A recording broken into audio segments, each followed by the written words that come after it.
We are following breaking news right now. North Korea has test-fired a missile from a region north of Pyongyang, according to the South Korean military. We don't have any other details yet on the type of missile or its path. There was a statement by the Joint Chiefs of Staff saying they are analyzing the type and flight distance of the projectile, but that's all that they have right now.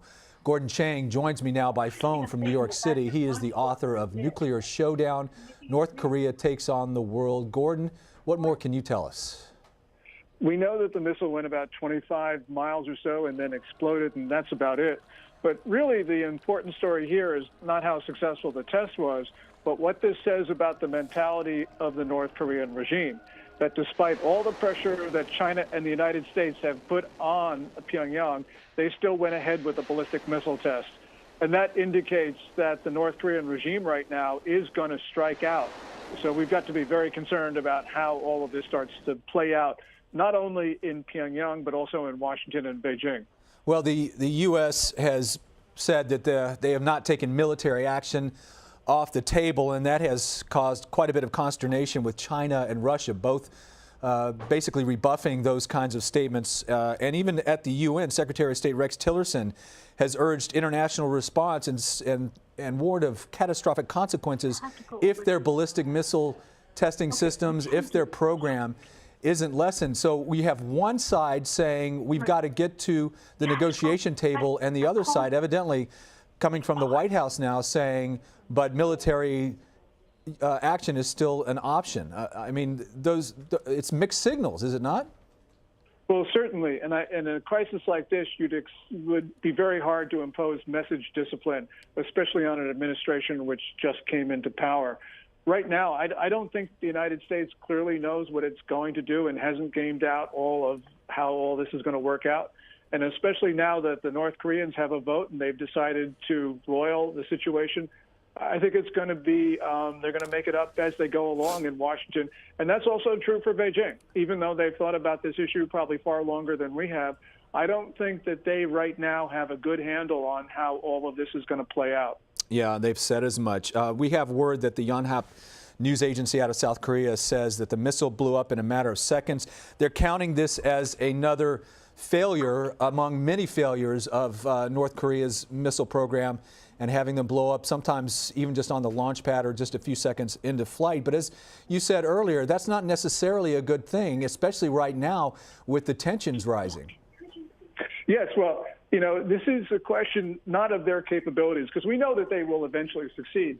But we do know that they are taking and lashing out at both Beijing and Washington.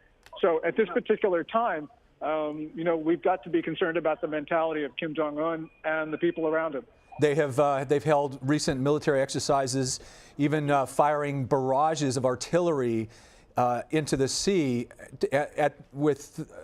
Kim Jong-un was actually on the podium applauding it with a bunch of his generals, apparently just gleeful at this show of might. So you're right, he is not in any way lessening the tensions. They've held some very militaristic parades, a lot of saber rattling, and even though this was a failed test, as you said, it shows that, you know, the Washington's approach at trying to say behave yourself is not being received very well over there.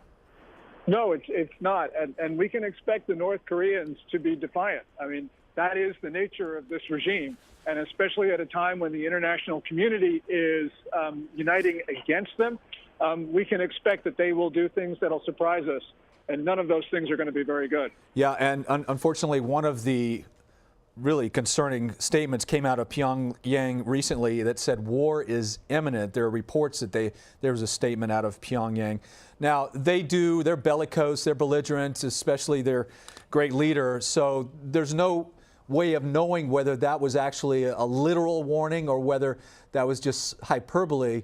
But given that they're still trying to perfect their ballistic missile program, and they're also willing to show the world that they have a very large military, supposedly a 1 million-man military with considerable armament pointed south, not at the U.S., which is, you know, the main concern around here, but they have artillery and missiles pointed south towards South Korea, where there are hundreds of thousands of people in the way of danger, in addition to around 29,000 American soldiers.